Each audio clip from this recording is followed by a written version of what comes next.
what happened to Hansi Cronje, South African cricket captain. What a fabulous cricketer he was. What an excellent captain he was. And what made him cross the line, is what is of essence here. You and I are not very far from it. The moment, because, I don't mean to insult you, what happens is when you allow your desires to mount uncontrollably, then you're on the brink of crossing over to the other land. And there is no institution in modern society that helps you to control the desire, to curb the desire, to bring it down to a manageable level. That's why even white-collar crime is increasing. Educated people, the so-called elite of society, is engaging in all kinds of things. So it makes you compromise on your values. The next thing that happens is desire makes your mind meander to the past and the future. The more unfulfilled desires that the mind has, the more restless the mind is. A restless mind cannot focus on the present task. Instead of looking at what I need to do right now, the mind goes to the past. For instance, we are all here. We are supposed to be focusing on what is being interacted. Instead, your mind goes to the past. Oh, I was supposed to call this person at 5:30, I forgot. And the rest of the time is a total loss for you. Or future. Tomorrow I have to go to Calcutta. And this is what I have to do. You're gone. Most of us, most of the time, are not in the present. The mind has shifted either to the past or the future. So with this, what happens is you can't enjoy. When you're engaged in a particular action, if your mind is not behind the action, you can't enjoy it, number one. Number two, because you're not focused there, you tend to make mistakes. When your mind is restless, you can't do the simplest of tasks. Simple thing is copy a phone number from your phone book onto a piece of paper, you make a mistake. Why? Because the mind is not focused. So the mind meanders, it unsettles the mind, desire. It goes to the past, goes to the future. Second, it yearns for what you don't have. We are always in a state of what is known as deficiency motivation. The mind has this unique knack of focusing on one or two things that you don't have. You may have a million things. The mind doesn't see that. The mind simply focuses on a few things that you don't have and makes you miserable. As a result, you yourself, by your own choice, have made all that you have completely irrelevant. It doesn't matter that you have a wonderful home. It doesn't matter that you have a fabulous car. It doesn't matter that you have a wonderful family. Nothing. You just focus on one little thing that you don't have, which perhaps you don't even need. And you make yourself unhappy over it. And then what about if you achieve? You get what you want, you get attached to it.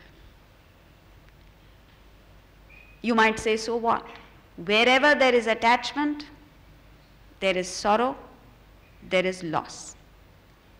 You look at all the objects or beings that you are attached to. Do you find happiness in that? A typical example is that of a mother and a child. The child, a 6-month-old infant, is particularly in India, everyone is attracted towards the child. Everyone finds joy in the child, except the mother. You know why? The mother is constantly worrying. If the child is playing, she worries, oh, he's not sleeping, what will happen to him?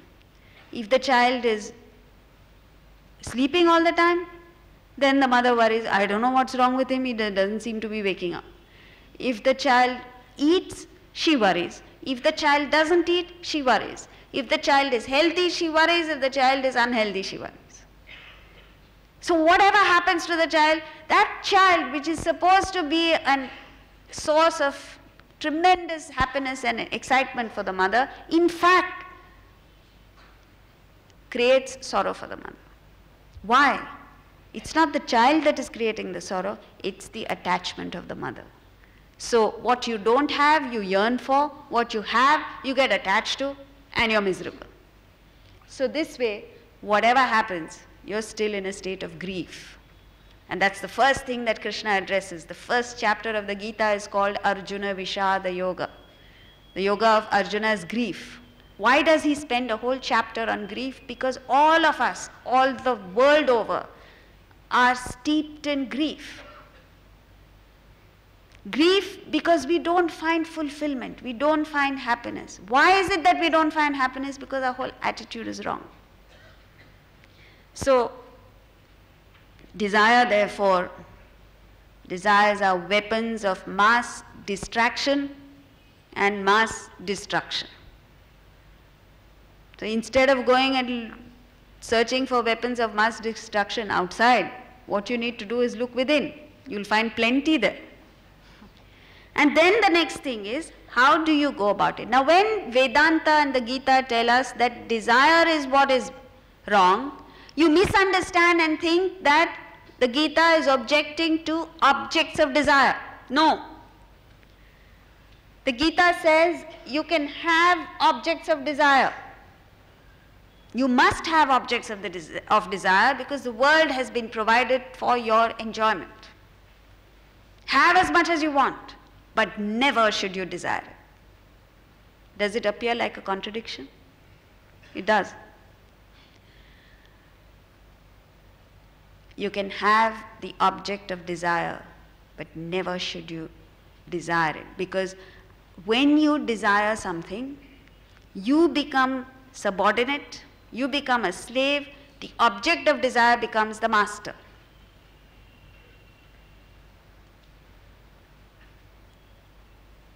And there's no guarantee. The fact that you're entertaining a desire doesn't mean that it will be fulfilled. So you're dependent. You lose your independence. Whereas, when you don't have a desire for it, your mind is calm, you're able to act properly, you're able to excel in whatever field of activity you're engaged in, and the fruit of it, the result of it, which is success, which is the object of desire, will automatically come to you. You don't need to seek it, you don't need to chase it, you don't need to run after it, you simply become the master. That's what it's all about. The difference is, are you a wealth chaser or are you a wealth creator? If you're a wealth creator, you don't look for object of desire. You don't go about desiring things. The object of desire automatically comes to you. And how do you gain that? When you have a higher mission, a higher, nobler goal, and you work for it, you automatically achieve that excellence. Objects of the world come to you. Prosperity is a byproduct of dedicated activity. Nobody chases prosperity. Prosperity should chase you. And it does. All you have to do is develop merit. Once you have merit, prosperity will chase. It's happening in the world. Prosperity chases a person of merit. So, have the object of desire, not the desire. Even in the Gita, in the 11th chapter, Krishna emphatically tells Arjuna. He says, Tasmat, therefore, tvam uttishta yasho labhasva jitva shatrun bhungshva rajyam samruddham. He says, therefore arise, O Arjuna, fight this battle and enjoy this vast kingdom. Leave the sin to me, he says. Because I have already killed them. They have already been killed by their own actions. You're only a nimitta, you're only an instrument of the law of karma functioning. So go ahead and enjoy the world. Who does he say this to? Not Arjuna, all of us here. Enjoy the objects of desire, but never should you desire it. So what is the way out? The way out is, the desires that you have, the first step is management of the desire. And with what do you manage desires?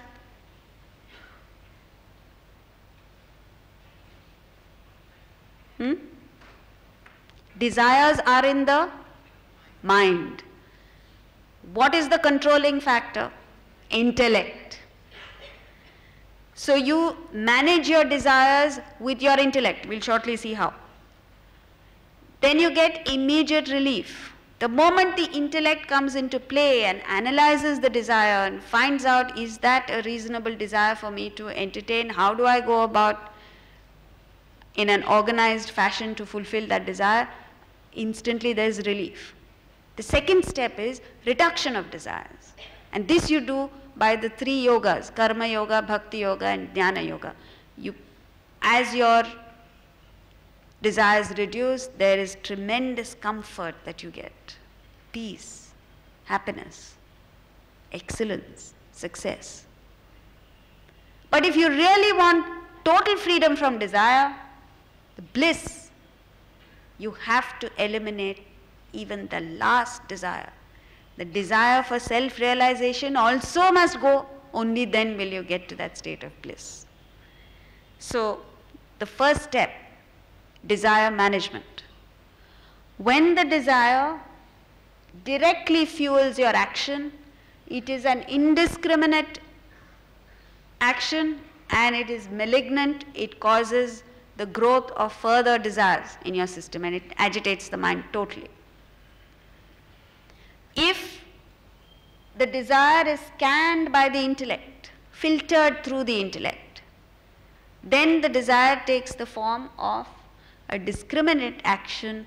It's a benign desire. It loses its ability to destroy you. So, how do we go about it? We all have desires. If the intellect scans the desire, you're all right.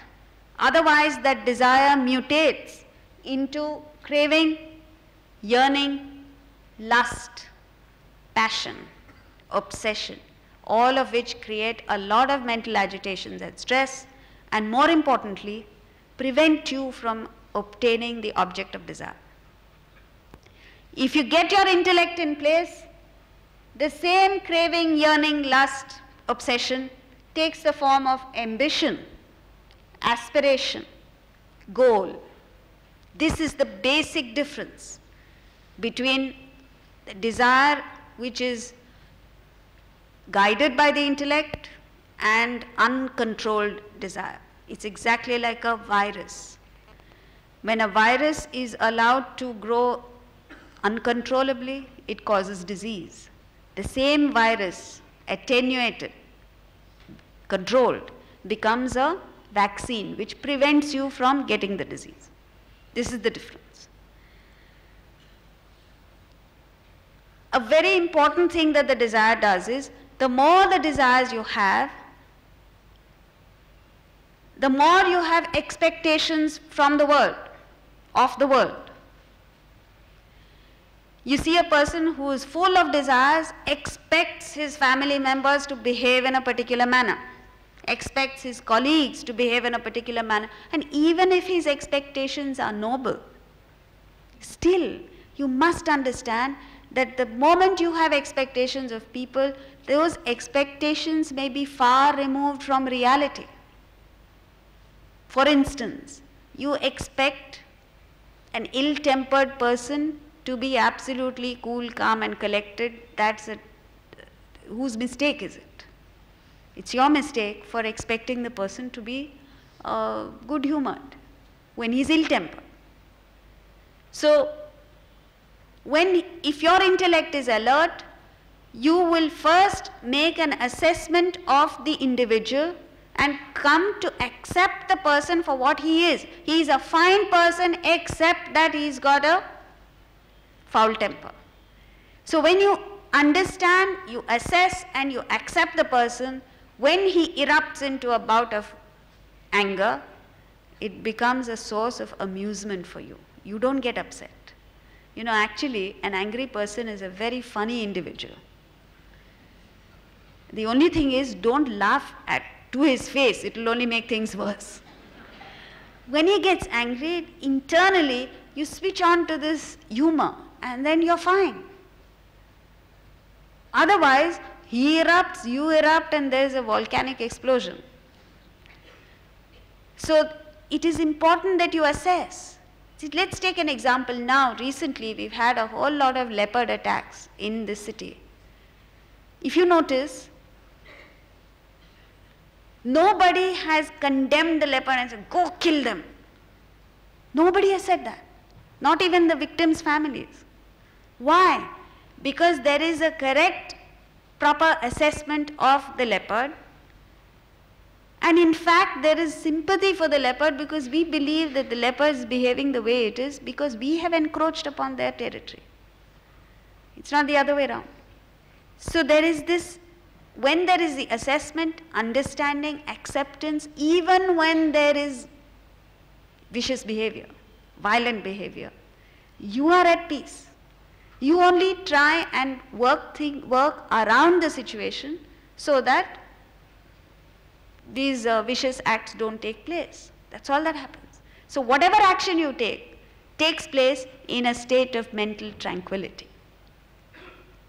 If you get excited about it, where there is no assessment, there is no understanding, there is no acceptance, then you are expecting something that is totally out of sync with reality.